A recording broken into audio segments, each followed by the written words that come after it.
Primera carta del apóstol Pedro, capítulo 5, versículos del 1 al 4. Ruego a los ancianos que están entre vosotros, yo anciano también con ellos, y testigo de los padecimientos de Cristo, que soy también participante de la gloria que será revelada. Apacentad la grey de Dios que está entre vosotros, cuidando de ella, no por fuerza, sino voluntariamente, no por ganancia deshonesta, sino con ánimo pronto, no como teniendo señorío sobre los que están a vuestro cuidado, sino siendo ejemplos de la grey, y cuando aparezca el príncipe de los pastores, vosotros recibiréis la corona incorruptible de gloria.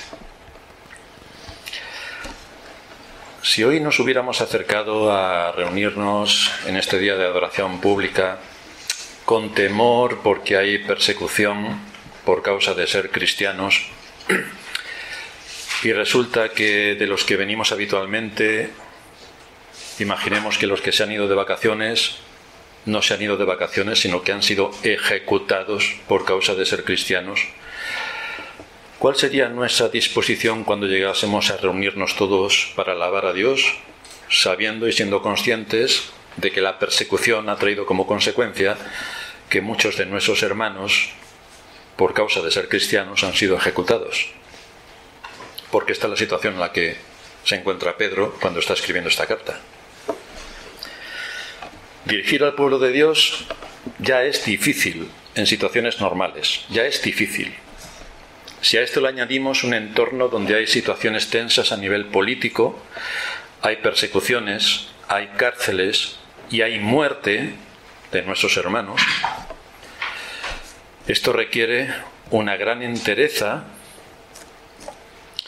porque esperamos que nuestros pastores estén al frente de esta situación, sea cual sea, sin excepción, sobre todo en momentos tan difíciles.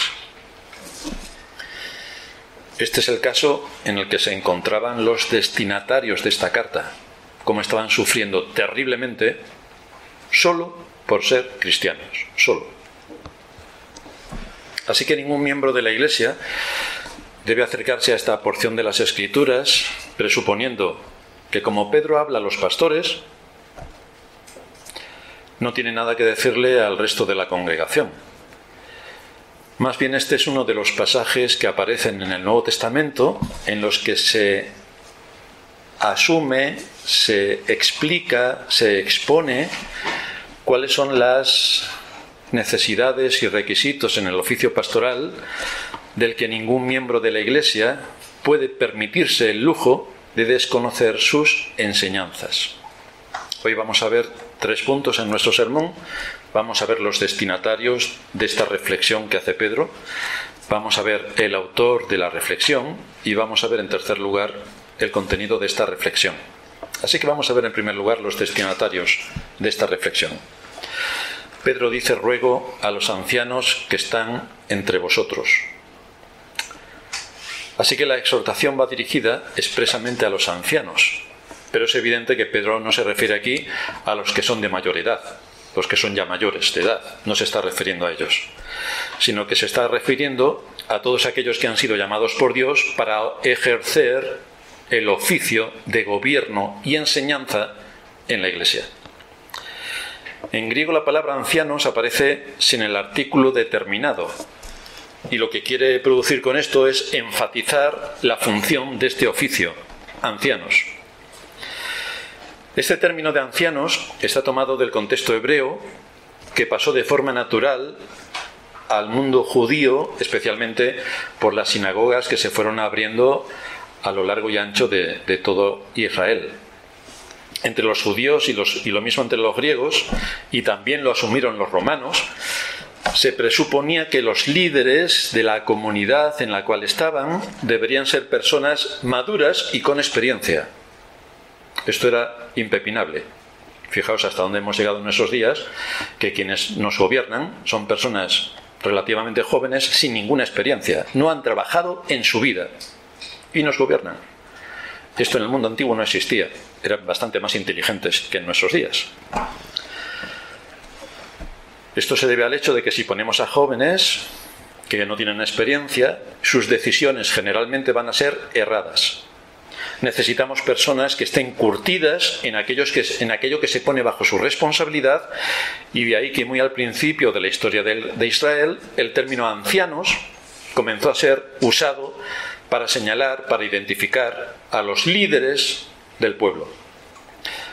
Por ejemplo, cuando Dios llama a Moisés para ser el liberador de Israel, en Éxodo 3:16, el Señor le manda a hablar directamente con los ancianos. Ve y reúne a los ancianos de Israel y diles. Por lo tanto, había un consejo formado por personas adultas, maduras, con experiencia, que son los que lideraban y gobernaban a Israel. Estos hombres eran reconocidos fundamentalmente por su madurez, por su sabiduría, y eran los líderes naturales del pueblo. Muchos años después, cuando empezaron a desarrollarse las comunidades israelitas fuera del territorio de Israel, se establecen las sinagogas, sobre todo en el imperio, donde Dios también era adorado y su palabra era enseñada al pueblo. Y en esas sinagogas el liderazgo, el gobierno, la enseñanza recaía sobre los ancianos. Cuando llegamos al Nuevo Testamento, los ancianos de Israel todavía continuaban manteniendo el gobierno de la nación. Estaban en el consejo que se llama Sanedrín. Allí estaban los ancianos, el Sanedrín. Así que cuando los fariseos se ponen a discutir con el Señor sobre algunas de las doctrinas, ellos le dicen, los judíos le dicen al Señor: no guardan tus discípulos la tradición de los ancianos. Era quienes gobernaban y quienes les enseñaban. Por lo tanto, le están acusando al Señor de que lo que les habían enseñado los ancianos no coincidía con lo que el Señor estaba implantando. Y más adelante, en Mateo 16:21, vemos que los ancianos formaban parte del consejo de Israel en aquel tiempo. Así que de una forma natural, la Iglesia comenzó a usar el mismo término, ancianos, y designó con este nombre a los que le gobiernan y les enseñan. Estos son los ancianos.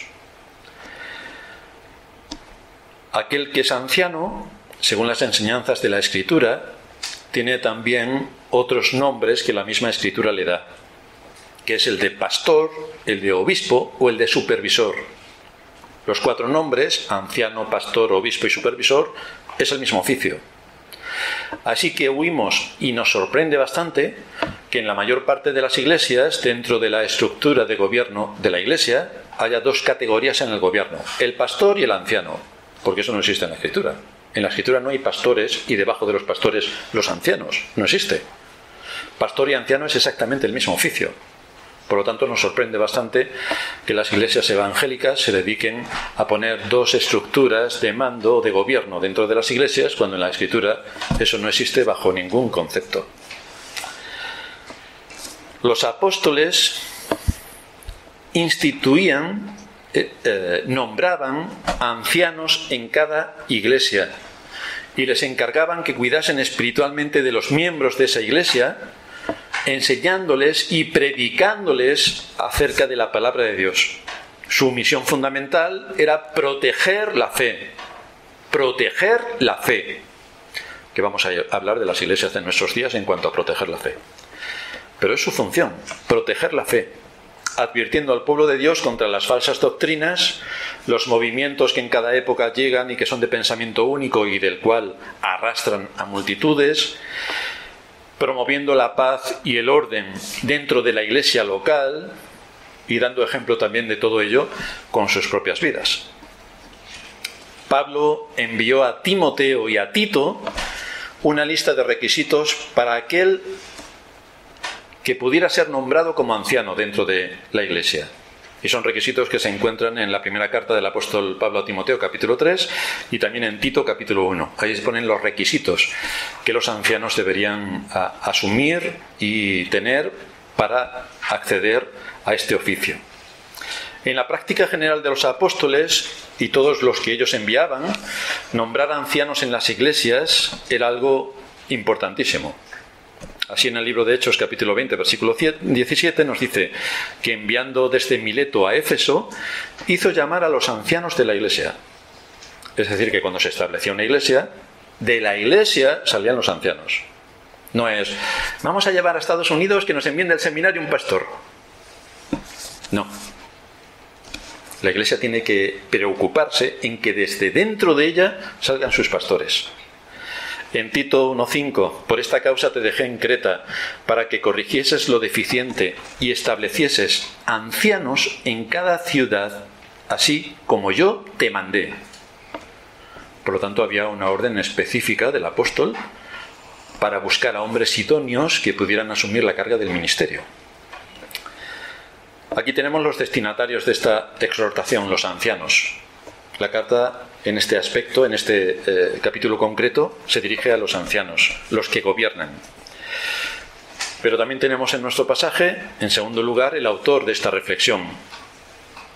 Lo primero que vemos aquí es que Pedro se coloca al mismo nivel que estos pastores. Pedro era apóstol y se dirige a pastores. Los oficios son completamente distintos.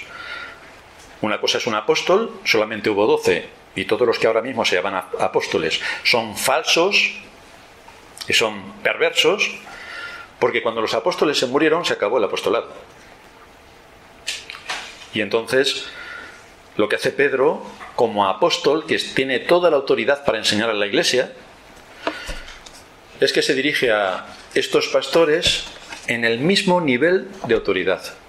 Ruego a los ancianos que están entre vosotros, yo anciano también con ellos. Así que fijaos su humildad. No dice, como yo soy el apóstol, escuchadme bien lo que os voy a decir. Pues no, yo anciano también con ellos. Pedro pudo haber apelado a su oficio apostólico y no lo hizo. En vez de asumir la postura del superior que dirige una exhortación, una reprensión, una reflexión a otras personas que están en una posición inferior, Pedro más bien se coloca junto a ellos en el mismo nivel de autoridad. Yo anciano también con ellos. Y les está diciendo, yo también soy pastor, igual que vosotros. Yo conozco desde dentro los retos y las dificultades de este oficio. Y es desde esa posición de que conozco los retos y las dificultades del oficio pastoral que os dirijo estas palabras en este tiempo tan especial de dificultad, de persecución y de tensión dentro de la Iglesia.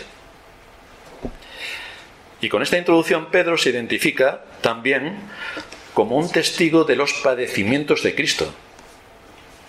Un testigo es aquel que da testimonio sobre la verdad de un hecho que él mismo ha presenciado, ha estado delante. Y tanto Pedro como los demás apóstoles fueron testigos de Cristo en ese sentido. De hecho, uno de los requisitos para ser apóstol es haber estado con Cristo. De manera que ellos no narraron sucesos que les contaron terceras personas. No. Ellos narraron lo que ellos mismos habían visto. Ellos fueron testigos del ministerio de Cristo, de la vida de Cristo, de sus padecimientos, de su resurrección y de su ascensión a los cielos. Los datos históricos del Nuevo Testamento revelan a un grupo de autores cuidadosos con el mensaje que estaban transmitiendo, porque querían narrar la historia de lo que ellos mismos habían vivido. Y por lo tanto fueron muy meticulosos al dejarnos sus escritos. Por ejemplo, el apóstol Juan nos detalla su experiencia en este sentido, que es comparable al resto de los apóstoles. En su primera carta, capítulo 1, lo que era desde el principio, ¿a quién se está refiriendo? Lo que era desde el principio, lo que hemos visto con nuestros ojos, lo que hemos oído, lo que hemos contemplado y palparon nuestras manos tocante al verbo de vida, lo que hemos visto y oído, esto os anunciamos para que también vosotros tengáis comunión con nosotros, y nuestra comunión verdaderamente es con el Padre y con su Hijo Jesucristo. Nosotros hemos visto, nosotros lo hemos tocado, hemos oído sus palabras, hemos estado con Él. Así que estos hombres eran testigos presenciales de todo lo que ocurrió en la vida de nuestro Señor.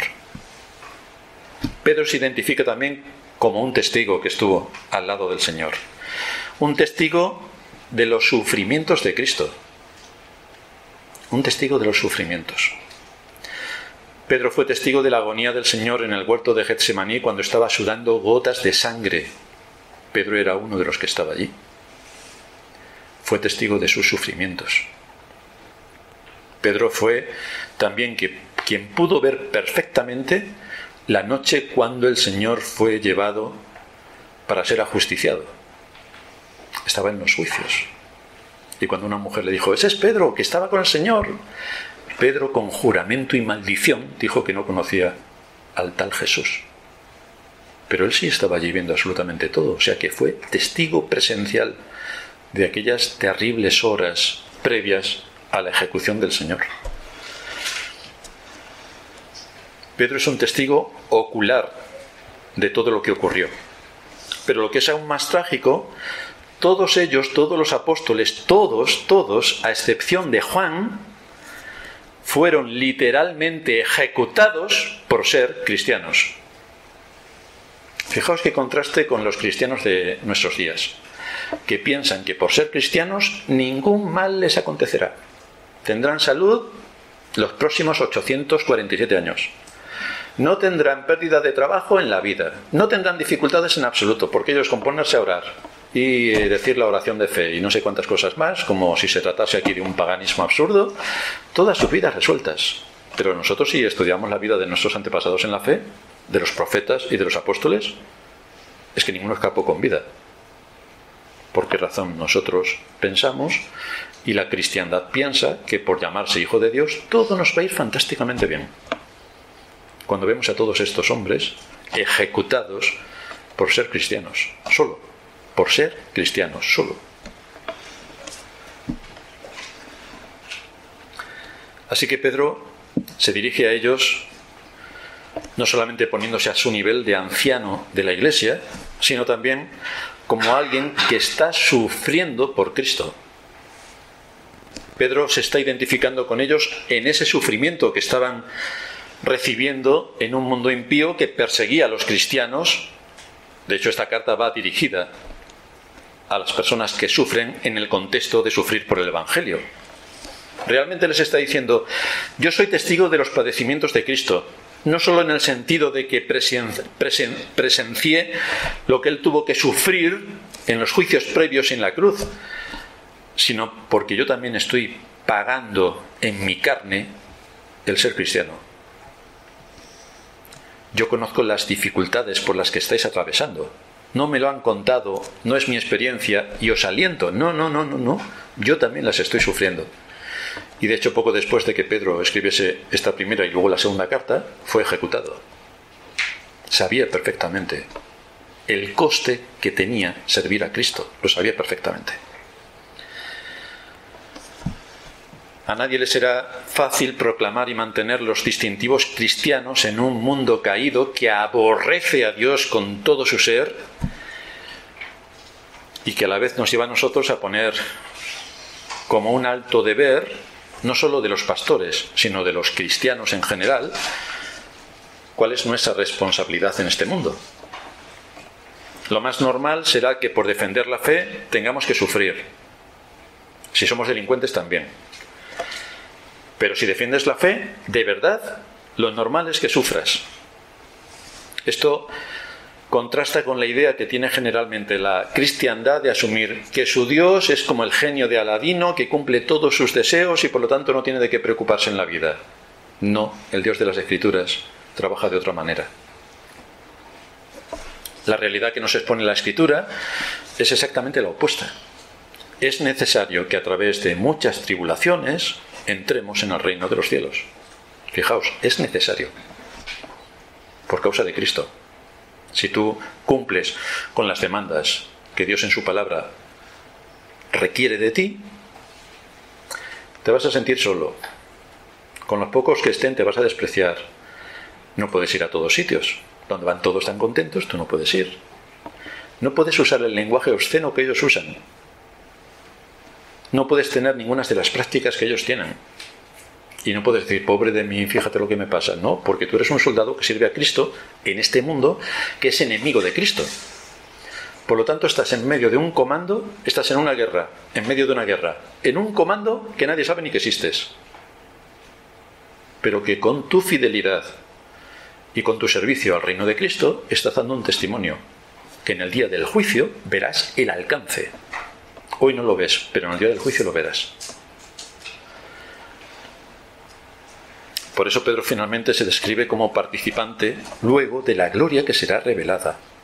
Aquí sufrimos, pero también reinaremos. No perdáis estas dos perspectivas. Aquí vamos a sufrir por causa de Cristo, pero esto tiene un final. Y luego reinaremos. Por eso él dice, participantes de la gloria que será revelada. De manera que el que participa de los sufrimientos de Cristo, por defender la fe y los principios del Evangelio, también participará en la gloria de Cristo por esa misma razón. Cristo sufrió y luego ascendió a los cielos victorioso. Eso es lo que le espera también a todo cristiano. Por lo tanto, Pedro quiere dar unas palabras de aliento. ¿Vamos a sufrir? Por supuesto. Pero no olvidéis lo que viene después. No olvidéis lo que viene después. Antes nos ha dicho en el capítulo 4, versículo 13, gozaos por cuanto sois participantes de los padecimientos de Cristo, para que también en la revelación de su gloria os gocéis con gran alegría. Aquí vais a sufrir. No queremos sufrir para nada. Sobre todo tan sensibles como somos, que aterriza una mosca sobre nosotros y ya nos parece que somos ¿cuántos males? Fíjate, una mosca que ha aparecido aquí y se ha posado en mi mano. ¡Ay, pobre de mí! En fin, comparar lo que nos pasa a nosotros con lo que sufren los cristianos en general, sobre todo en los primeros siglos de la historia, compararnos es bastante ridículo. Y así nos quejamos. Pero tenemos que tener en cuenta que si defendemos la fe con firmeza, vamos a tener problemas en todos los lugares donde estemos. Así que ningún cristiano podrá evadir las dificultades de vivir como hijo de Dios en este mundo caído. No podrá evadirlas, si es cristiano de verdad, porque mantendrá los distintivos cristianos en su lugar y por lo tanto tendrá dificultades. Pero también todo cristiano debe saber y estar completamente seguro que las aflicciones del tiempo presente no son comparables con la gloria que en nosotros ha de manifestarse cuando Cristo venga y entremos en su reino. No es comparable, no es comparable. Entonces aquí solamente será un poco de tiempo, pero nos espera la eternidad. Y esto es lo que Pedro quiere dejar infundido en el corazón de aquellos hermanos que estaban sufriendo. Hablando precisamente de las dificultades a las que tendrán que enfrentarse los discípulos de Cristo por identificarse con Cristo, dice el Señor en Mateo 10, 32, a cualquiera pues que me confiese delante de los hombres, yo también le confesaré delante de mi Padre que está en los cielos. Y a cualquiera que me niegue delante de los hombres, yo también le negaré delante de mi Padre que está en los cielos. Por lo tanto, tenemos aquí una labor importante cuando se está blasfemando el nombre de Dios, cuando se está derribando el nombre de Dios, cuando se están dando todo tipo de opiniones. Y nosotros tenemos que dar la nuestra. Cuando se habla de la evolución, y nosotros tenemos que hablar de la creación. Cuando se habla de que todo existe por azar o casualidad, y nosotros tenemos que hablar de un Dios creador. Es decir, tenemos que hablar y poner en el lugar que le corresponde la doctrina cristiana, porque somos cristianos. Así que hemos visto los destinatarios de esta reflexión, el autor de esta reflexión, y vamos a ver el contenido de esta reflexión. ¿De qué nos está hablando el apóstol? Hay dos cosas que Pedro les dice a los pastores. Por un lado los exhorta al cumplimiento de su deber, deben cumplir su deber, deben cumplir su deber. Vamos a pasarlo a la familia, al padre. El padre debe cumplir su deber. Es que mi hijo, el padre debe cumplir su deber. Al hijo no le va a gustar.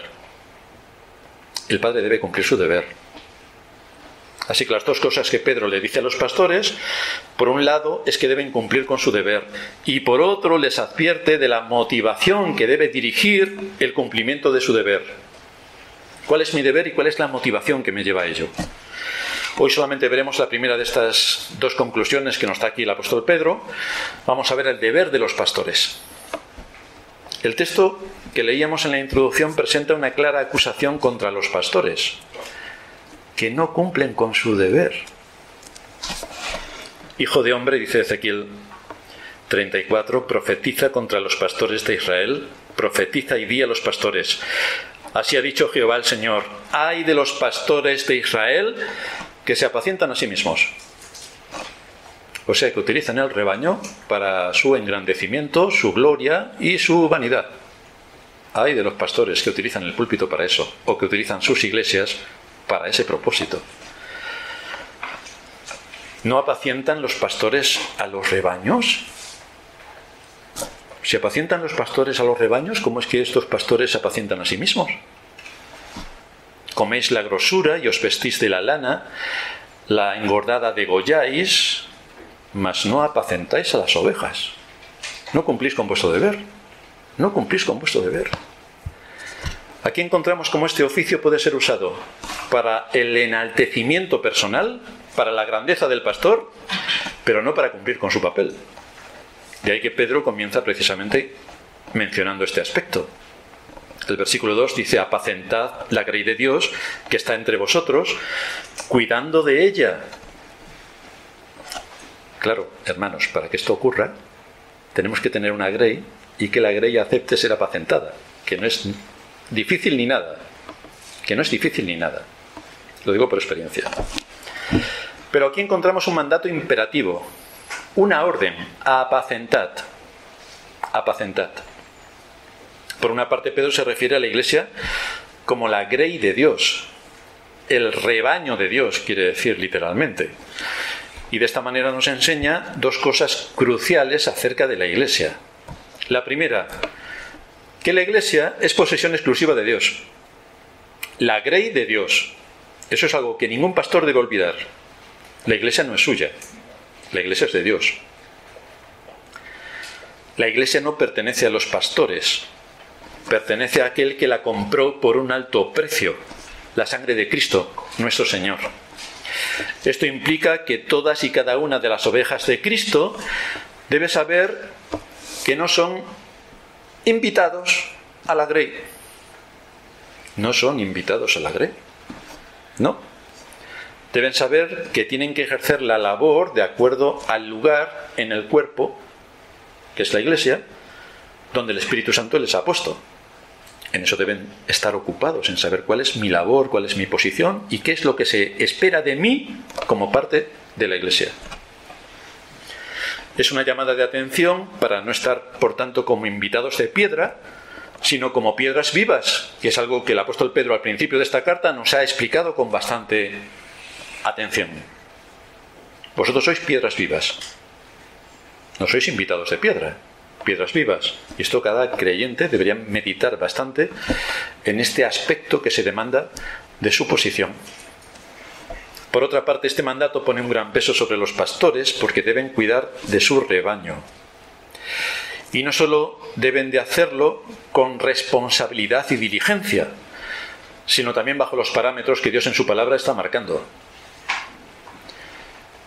Dios es el dueño legítimo y único de la iglesia. Fijaos cómo Pablo alude a esta misma realidad en su exhortación a los pastores de Éfeso. En Hechos 20:28 dice: por tanto, mirad por vosotros y por todo el rebaño en que el Espíritu Santo os ha puesto por obispos, que quiere decir por pastores, para apacentar la iglesia del Señor, la cual él ganó por su propia sangre.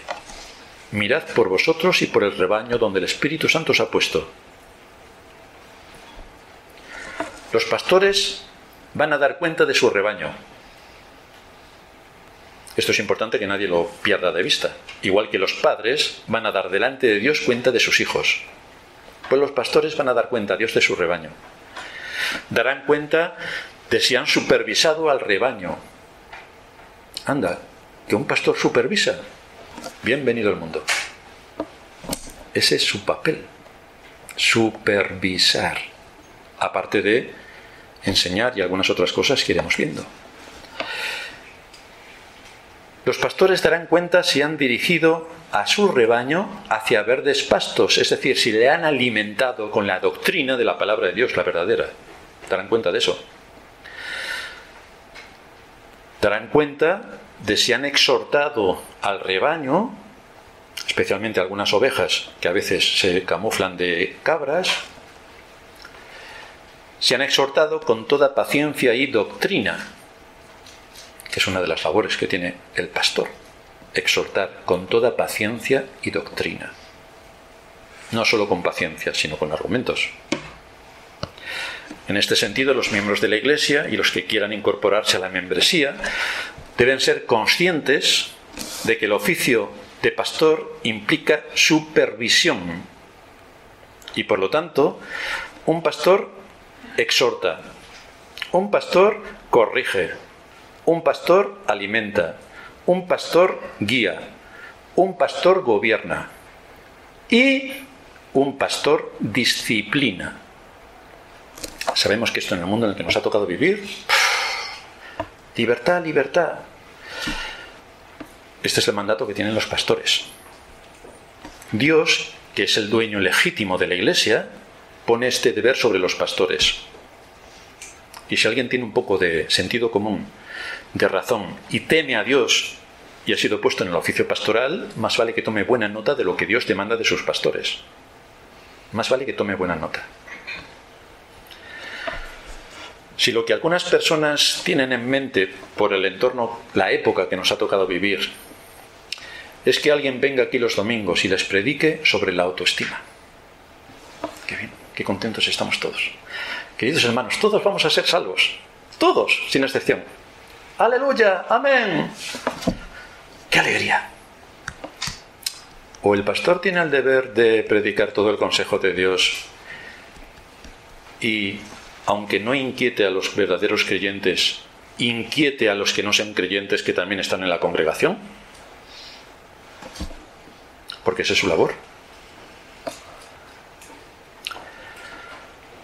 Si alguien piensa que el pastor tiene que hablar con palabras lisonjeras que nos adulen, ¡qué grandes sois! Sois maravillosos.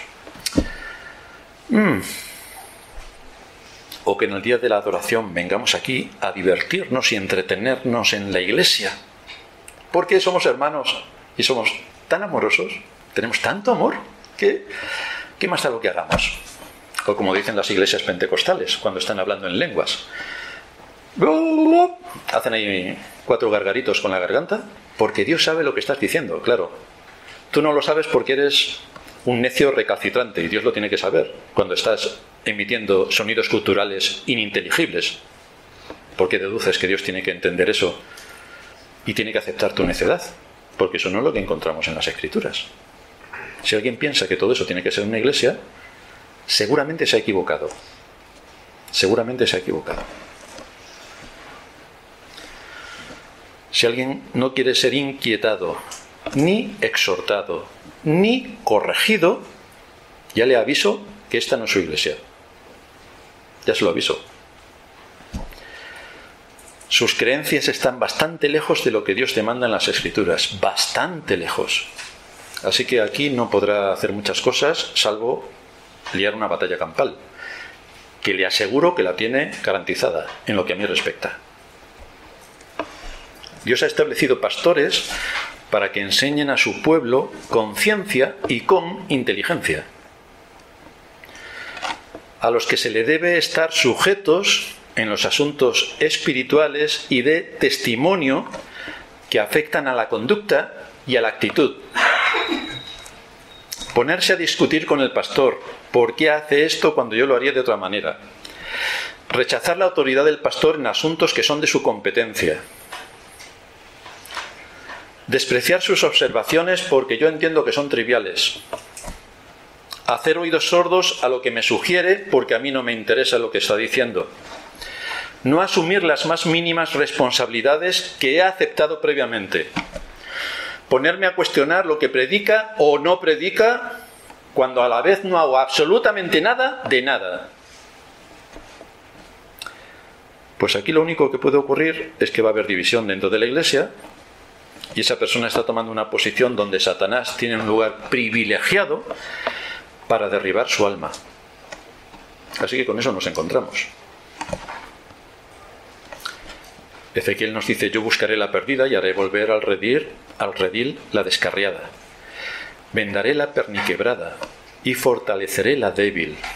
Pero a la engordada y a la fuerte destruiré, las apacentaré con justicia.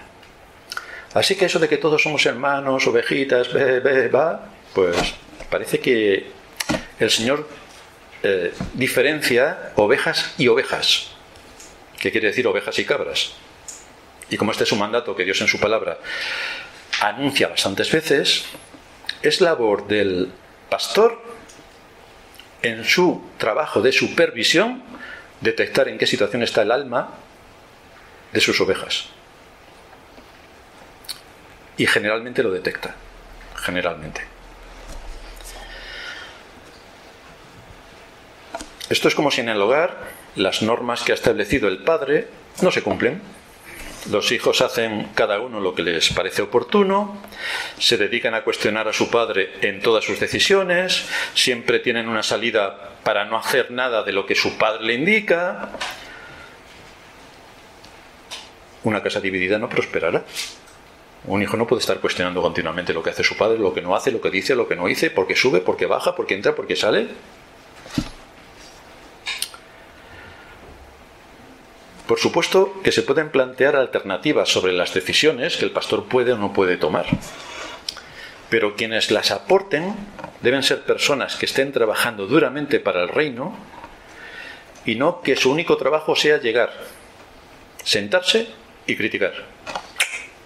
Ahí eso no se acepta, bajo ningún concepto. Hemos tenido personas así en el pasado. Gracias al Señor se fueron, pero no queremos volverlas a tener. Dice Spurgeon, muchos de los miembros de nuestras iglesias viven como si el único propósito que tienen en la iglesia sea arrancar zarzamoras o recoger flores silvestres. Qué bonito es todo. Son grandiosos para encontrar faltas a lo que las demás personas han arado o podado, pero ellos no trabajan. Están aquí de invitados de piedra, a ver qué me dan. Ahora, criticar sí.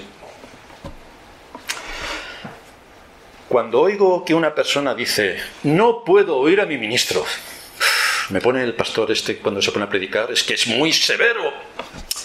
Cuando una persona me dice, no puedo oír a mi ministro, le sugiero que se compre un sonotone. Oh, responde, no quise decir eso, quise decir que no me gozo en su predicación, porque siempre nos está dando. Entonces yo le digo, predica tú, si tienes valor. No puedo hacer eso, responde. Entonces, no le estés buscando faltas a quien está haciendo su mejor esfuerzo. En vez de culpar al agricultor, intenta arar un surco tú mismo. ¿Por qué refunfuñas entre las malezas? Toma un azadón y quita las malezas como un hombre. ¿Piensas que los vallados están desarreglados y que hay muchas cosas que hacer? Ponte los guantes de cuero y trabaja. Y cuando uno está trabajando, evidentemente podemos intercambiar muchas opiniones y mejorar muchas cosas. Claro que sí. Ahora, si solamente trabaja el pastor, el que vaya a cuestionar algo del trabajo que hace el pastor, que se lo piense 3 veces. Sobre todo si no hace nada, que es de lo que estamos hablando. Evidentemente podemos disentir en esto o en aquello con el pastor, pero solo si estás trabajando. Si eres un invitado de piedra, sigue de piedra. Sigue de piedra. Porque lo primero que debes hacer antes de ponerte a cuestionar nada es mirar cómo aplicar la enseñanza que se está impartiendo a tu situación particular. Eso es lo primero.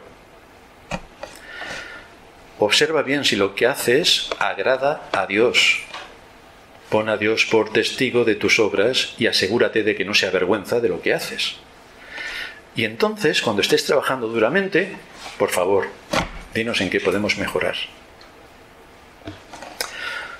Por otro lado, esta expresión, la grey de Dios, el rebaño de Dios, nos recuerda la necesidad que tenemos los clientes de ser guiados. Tenemos una necesidad.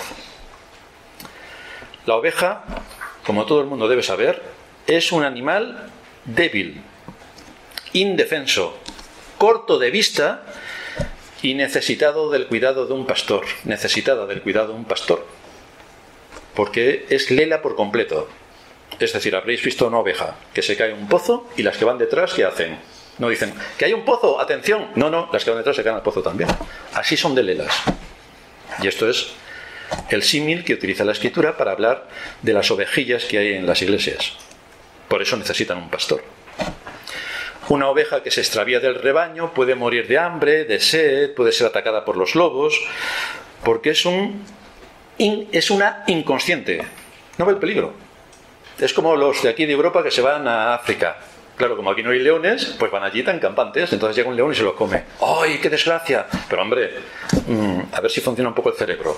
Que porque aquí no haya leones no quiere decir que los leones no cumplan con su cometido, que es comerse todo lo que se mueve. Por eso en la Escritura la imagen de un rebaño sin pastor se presenta como algo patético, algo desolador. Mateo 9:35. Recorría Jesús todas las ciudades y aldeas, enseñando en las sinagogas de ellos y predicando el evangelio del reino y sanando toda enfermedad y toda dolencia en el pueblo. Y al ver las multitudes, tuvo compasión de ellas porque estaban desamparadas y dispersas como ovejas que no tienen pastor. Directamente la condenación. La Iglesia de Cristo está descrita como un rebaño. Un rebaño. Y el Señor mismo se le describe como el buen pastor que da su vida por las ovejas.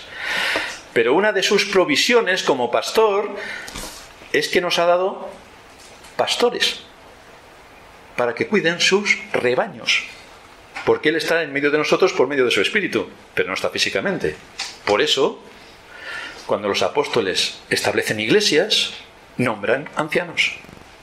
Porque es aquel a quien Dios usa para transmitir su palabra, para guiar al rebaño, para dirigirlo, para alimentarlo, para darle de beber, para hacerle madurar, para corregirle, para exhortarle, para disciplinarle. Para todo esto está el pastor. Una de sus provisiones es, por lo tanto, dar pastores para que velen por la salud espiritual de las ovejas. No hay mayor bendición que pueda tener una iglesia, aunque a muchos les pese, que tener un pastor que nos apaciente con ciencia y con inteligencia. No hay ninguna bendición mayor que pueda tener una iglesia. Ahora, si queréis una maldición grave, es cuando Dios quita a los pastores de la iglesia o le da pastores falsos, porque van camino del infierno. Ezequiel 34. Y andan errantes por falta de pastor, y son presa de todas las fieras del campo, y se han dispersado. Anduvieron perdidas mis ovejas por todos los montes, y en todo collado alto, y en toda la faz de la tierra fueron esparcidas mis ovejas, y no hubo quien las buscase, ni quien preguntase por ellas. Nos quejamos del pastor, que es riguroso, que actúa con severidad, que es... El Señor nos quita al pastor. Pues ya está, podéis hacer lo que os dé la gana. Y veréis dónde acabáis. Veréis dónde acabáis. Así que la pregunta que todo creyente debe hacerse es: ¿qué queremos? ¿Qué queremos? Estamos en el supermercado y es autoservicio. ¿Qué queremos? ¿Queremos un predicador que llegue aquí, nos dé el sermón, queridos hermanos, hasta el domingo que viene, y no se meta absolutamente nada en nuestra vida, ni nos pregunte, ni inquiera, ni nos exhorte, ni nos reprenda, por supuesto que no nos discipline? Por eso queremos un predicador. O queremos un pastor que es exactamente todo eso lo que va a hacer. Es exactamente todo eso lo que va a hacer.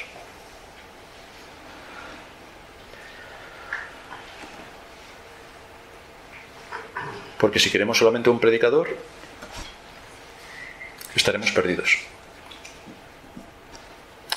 Así que para evitar esto, Pedro le dice a los pastores: apacentad la grey de Dios que está entre vosotros, cuidando de ella. Cuidando. Hay una labor que ejercer, aparte de enseñar. Aparte de enseñar, hay una labor que viene detrás. ¿Qué deben hacer los pastores? Lo primero que aparece aquí es apacentar. Apacentar el rebaño, que significa pastorear el rebaño. Así como los pastores protegen, guían y alimentan a su rebaño, y el ejemplo teníamos en David, como desde pequeño estuvo cumpliendo con esta función, librando a su rebaño de los osos y de los leones, así también los pastores de la iglesia deben proteger, guiar y alimentar al pueblo de Dios. Es su responsabilidad, es su deber. Claro está que para que esto ocurra, las ovejas deben tener claro cuál es su papel. Porque si las ovejas dicen: a mí no me tocas, ni me dices ni mu, pues entonces tenemos un problema. Ya aviso que el pastor no se va a ir de la iglesia. Quizá la oveja debería. Quizá la oveja debería. Lamentablemente muchos de los que se consideran ovejas parece que no les hace falta pastor a tenor de los hechos. Ellos consideran lo que es sí y lo que es no. Se acabó la historia. Actúan pasando por alto la autoridad pastoral. ¿Para qué nos hace falta un pastor? porque a su parecer las cosas tienen que ser como a ellos les interesa, o les parece, o se les ocurre, y no como dice el pastor. Pero, queridos hermanos, ¿quién tiene la autoridad? Es como en el hogar con los padres. ¿Quién tiene la autoridad? En este caso ellos son sus propios pastores, que se alimentan a sí mismos. En este sentido, cada miembro de la Iglesia se debe preguntar si lo que quiere es un pastor o un predicador. ¿Qué es lo que yo quiero?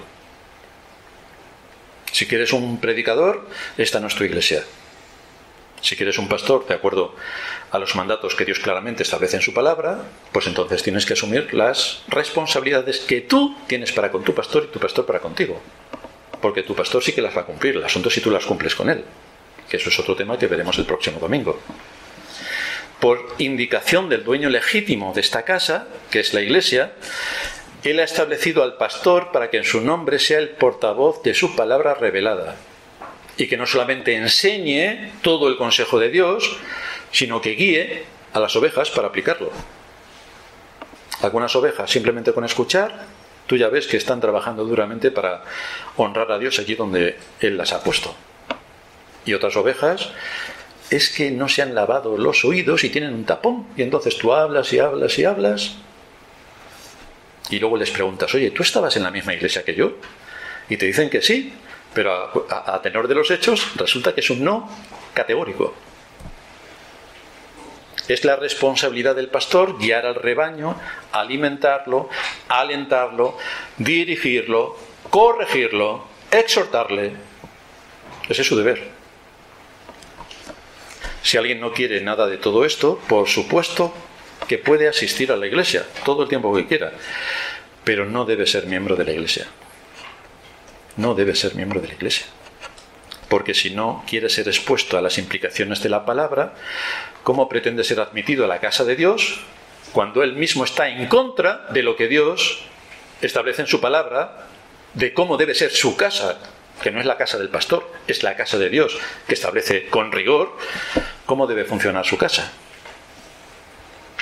El Señor está llamando la atención sobre este particular para que sea oído por la congregación. Para que sea oído. Los pastores están llamados a cuidar del rebaño, y esta expresión que utiliza la Reina Valera con la frase cuidando de ella, cuidando de las ovejas, cuidando del rebaño, cuidando de la grey, se trata en realidad de una palabra griega compuesta que significa literalmente supervisar. Es que aquí es donde viene la labor inmediata después de predicar, supervisar. Y es el cuidado que debe tener el pastor de velar por la condición del rebaño. Y velar no es, querido hermano, voy a orar por ti los próximos 500 años. Tú haz lo que quieras y yo seguiré orando. Esto es del mundo católico, pero nosotros no somos católicos. Así que la supervisión viene. Y viene con impacto. Ahora bien, ¿cómo se supone que tienen que hacer todo esto los pastores? ¿Cómo tienen que cumplir con su deber? Ya Pedro ha empezado diciendo que tienen que apacentar, y eso es la palabra clave en todo este aspecto. Una de las tareas principales del pastor es la de mantener las ovejas alimentadas, guiadas a los mejores pastos y a las aguas más limpias, y por lo tanto transmitirle todo el consejo de Dios. Por eso nos esforzamos bastante desde el púlpito en presentar todas las doctrinas desde distintos ángulos, con todos los ejemplos que nos muestran las Escrituras, a nivel doctrinal siguiendo las cartas de los apóstoles, o a nivel histórico con las secuencias que estamos llevando a cabo con los profetas menores o con David, para que veamos cómo todo el consejo de Dios va a ir siendo transmitido a la congregación para que tengan una visión amplia de todo lo que Dios demanda y espera de cada uno de nosotros. Los pastores tienen el deber de supervisar la grey, apacienta. Tienen que supervisar la grey. Los pastores tienen el deber de gobernar la grey en base exclusivamente a la palabra, que es la que se expone cada día del Señor para llevar a los creyentes en la madurez. Así que el deber principal de los pastores es enseñar a la iglesia la palabra de Dios. Su deber fundamental no es entretenerlos. Hay una frase muy repetida de Spurgeon que decía: o alimentamos a las ovejas o entretenemos a las cabras. En esta iglesia alimentamos a las ovejas. Si alguien quiere entretenimiento, tiene que irse a otro sitio. Pero aquí alimentamos a las ovejas. Dice Pablo en 1 de Timoteo 4:16, si esto enseñas a los hermanos, si esto enseñas, serás buen ministro de Jesucristo, nutrido con las palabras de la fe y de la buena doctrina que has seguido. Pablo le estaba enseñando a Timoteo y Timoteo a su vez era pastor. Desecha las fábulas profanas y de viejas, ejercítate para la piedad, porque el ejercicio corporal para poco es provechoso, pero la piedad para todo aprovecha, pues tiene promesa de esta vida presente y de la venidera. Palabra fiel es esta, Timoteo, y digna de ser recibida por todos, que por esto mismo trabajamos y sufrimos oprobios, porque esperamos en el Dios viviente, que es el Salvador de todos los hombres, mayormente de los que creen. Fijaos cómo termina. Esto manda y enseña. En nuestra época. ¡Oh, mandar! Sí. Esto manda y enseña. Esto manda y enseña. Así que parece que ser el pastor tiene cierta autoridad derivada de la palabra de Dios. Esto manda. Si alguno no entiende lo que significa mandar, le sugiero que vaya al diccionario y lo consulte. Es la responsabilidad del pastor exponer los principios bíblicos para moldear la conciencia. Y además tiene autoridad delegada en ese ámbito para mandar. Por otra parte, las ovejas tienen que aceptar esta posición en la que la Escritura les lleva. Segunda de Timoteo 4 nos dice: te encarezco delante de Dios y del Señor Jesucristo, que juzgará a los vivos y a los muertos en su manifestación y en su reino, que prediques la palabra, que instes a tiempo y fuera de tiempo, redarguye, reprende, exhorta con toda paciencia y doctrina. ¡Wow! Así que está dando las indicaciones claras de qué es lo que tiene que hacer un pastor. De aquí deducimos que el pastor no es una persona buenista. Bueno, hermanos, qué contentos estamos de estar hoy aquí todos. Después vamos a comer todos juntos y seremos felices. A ver si nos ponen perdices para comer y todos están contentos. No, el pastor no es una persona buenista. Tampoco es un simplón, que tú le cuentas lo que quieres y es al estilo que nos tienen acostumbrados las películas de los sacerdotes, que es que les importa todo un comino. Exactamente.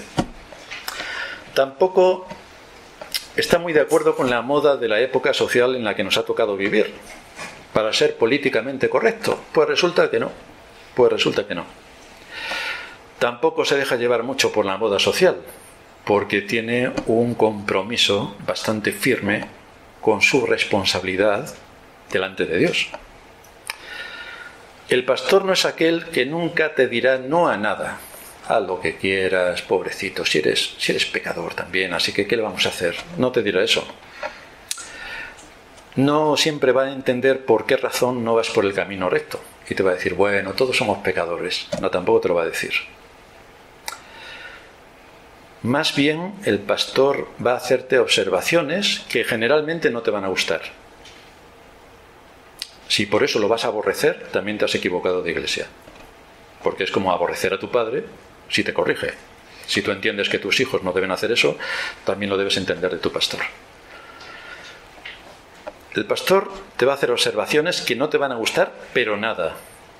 Por eso te redarguye. Lo está enseñando Pablo como misión para los pastores. También te va a decir algo si no vas por el buen camino. Por eso te reprende. Y además, si persistes, si eres un poco cabezón, te va a exhortar, no según su opinión, sino con argumentos contundentes de la Escritura aplicados a tu caso particular, de los que no puedes decir, esto se aplica a cualquiera menos a mí. En mi caso, esto no se aplica, porque yo entiendo, pues ya si empiezas así, ya vas mal. También te has equivocado de iglesia. Cuando tu pastor te hable como pastor, ten muy en cuenta escucharle y actuar en consecuencia. Tenlo muy en cuenta.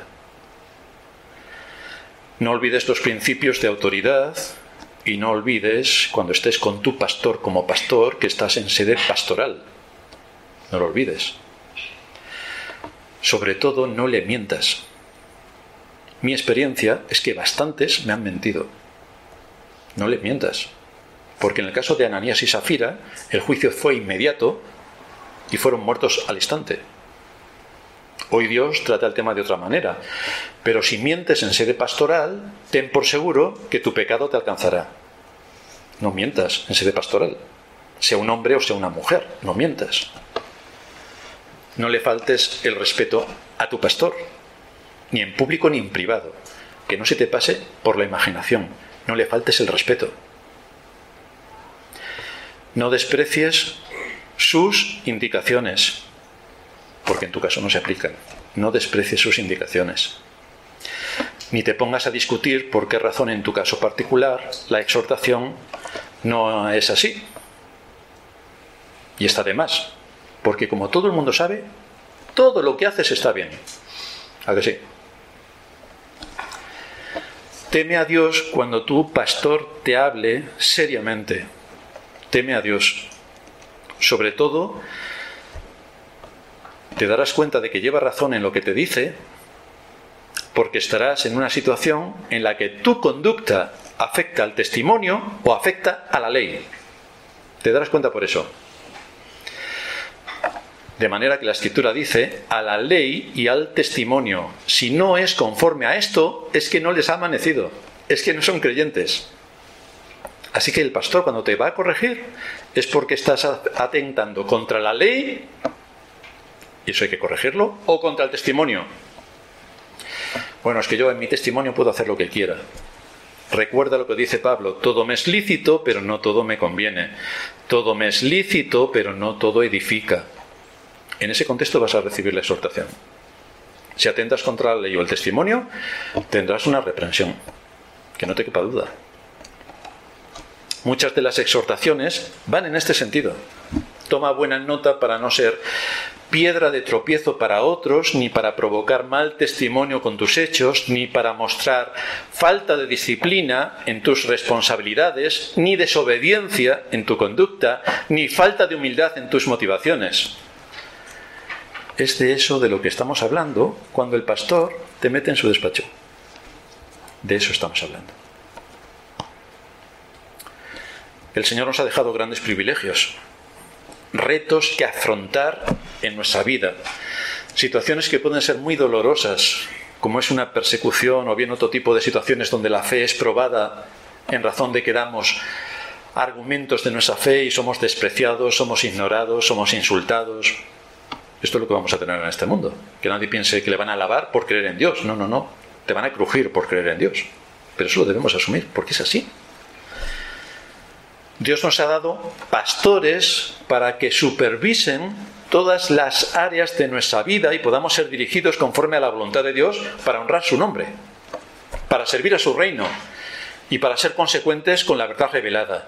Yo soy un hijo de Dios y yo quiero vivir de acuerdo a cómo viven los hijos de Dios. Si para eso me van a crujir, me van a dirigir, me van a exhortar, me van a reprender, por favor, ya. Porque quiero servir al reino de Cristo con un corazón sincero. Pero tomar la otra posición de que a mí todo esto nada me afecta, deja bastantes dudas en el aire. Así que, 5 preguntas. La primera, ¿puedes definir con precisión la labor que el pastor tiene encomendada por Dios mismo? ¿Puedes definir? La segunda, ¿en qué te afecta a ti este asunto? ¿En qué te afecta? La tercera, ¿estás dispuesto a asumir tu papel como oveja o eres de los que se pastorean a sí mismo? ¿Cuál es tu papel? ¿Eres una oveja o te pastoreas a ti mismo? No te hace falta que nadie te diga nada. La cuarta, ¿tienes conciencia de que Dios te da pastores para que te apacienten con ciencia y con inteligencia? Y si tienes conciencia de que eso es así, ¿qué es lo que Dios te aporta por medio de tu pastor? Y la quinta, si se demanda por parte de Dios el tener disciplina en tus responsabilidades, obediencia ante la enseñanza de la palabra y humildad para aceptar la exhortación, todo esto en sede pastoral, ¿Esto es una realidad en tu caso? Piensa bien la respuesta. Sobre todo si me la vas a escribir, para que no tengamos algo que decir. Si se demanda por parte de Dios el tener disciplina en tus responsabilidades, obediencia ante la enseñanza de la palabra y humildad para aceptar la exhortación, y todo esto se te dice en sede pastoral, esto es una realidad en tu caso. Así que el Señor nos deja grandes cosas en su palabra, para que pensemos. Tenemos grandes retos, tenemos grandes responsabilidades, y tenemos el reino de los cielos. Si somos lo que somos, creyentes que sirven a Cristo, al reino de Cristo en este mundo, las respuestas a todo esto deben ser fáciles. Y nuestra conducta, dispuesta. Vamos a terminar en oración.